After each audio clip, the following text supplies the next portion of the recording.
sum of money in a short period of time that might allow us to fix many, many, many schools in a short number of years. We have been working with the city. There has been a task force in the city that has been thinking through how are we going to do this together.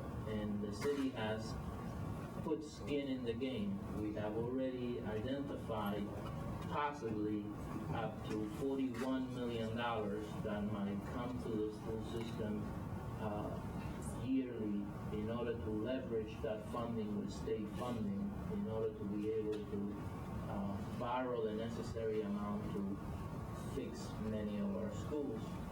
We continue to explore whether there might be other funding streams that could add to that amount.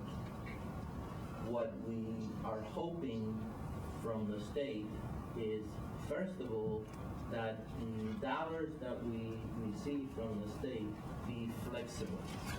Right now, they are tied to individual projects, which doesn't allow for the kind of leveraging that will allow us to really make that money effective.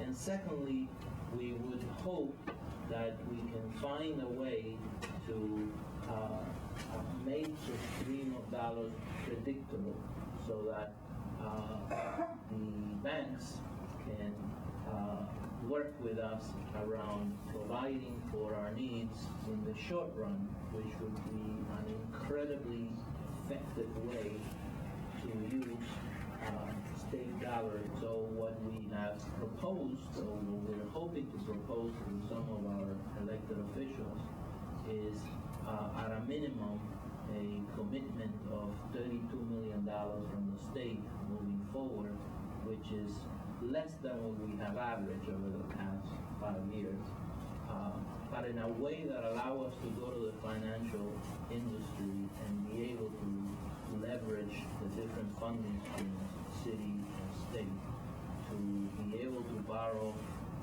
the kind of money that will allow us to fix not 5 schools, not 10 schools a year, but 100 schools, 120 schools in the next 3 years. This is going to require the entire city to work with us and to be behind us, and it's of course going to require enormous transparency and enormous amount of accountability in terms of how we're doing this kind of project. But what we need from the state is A, flexibility, and B, what we hope for is that the funding stream be predictable over time in a way that allows us to really do what we need to do.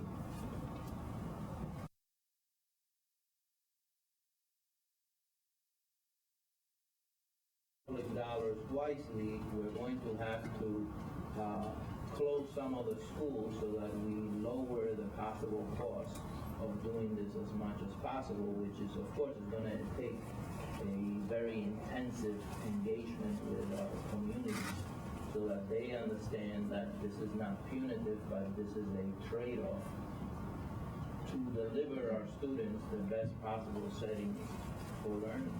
And along the way, you may create a few jobs too. That would be a really good thing. $90 million that has been coming from the mayor and city council in bonds. Roughly $12 million that has been already committed to construction as a transfer of health retiree benefits, and roughly $11 million that has been proposed, hasn't come through yet, in a bottle tax and slabs revenue from the city. And those are ideas that, of course, require that city council, the mayor, either agree or think of new revenues that can stand in their place. And we haven't shut the door in terms of what other revenue sources might be, but we have always understood that in order for this to work, it requires that the city puts its skin in the game. And $41 million from the city, Right, that's what I mean, what happens to that when you put that to, that moving forward, Right. that becomes part of a funding stream that, if predictable, can lead banks to lend a very large amount that then allows us to address the needs of the system. what's the state's $32 million commitment? That will be added to the $41 million. Oh. And together, the $73 million will then allow us to leverage how much money? $1.2 billion. Around $1.2 billion. In today's market. The bottom line, of course, is that if in order to meet the needs of the system, there is so much more required than is available, and this will allow us to really target in a very short period of time huge systemic needs at a time when it's really probably very efficient in terms of the use of public So dollars. what's the projected debt service from the state? You're looking for a commitment of $32 million every year.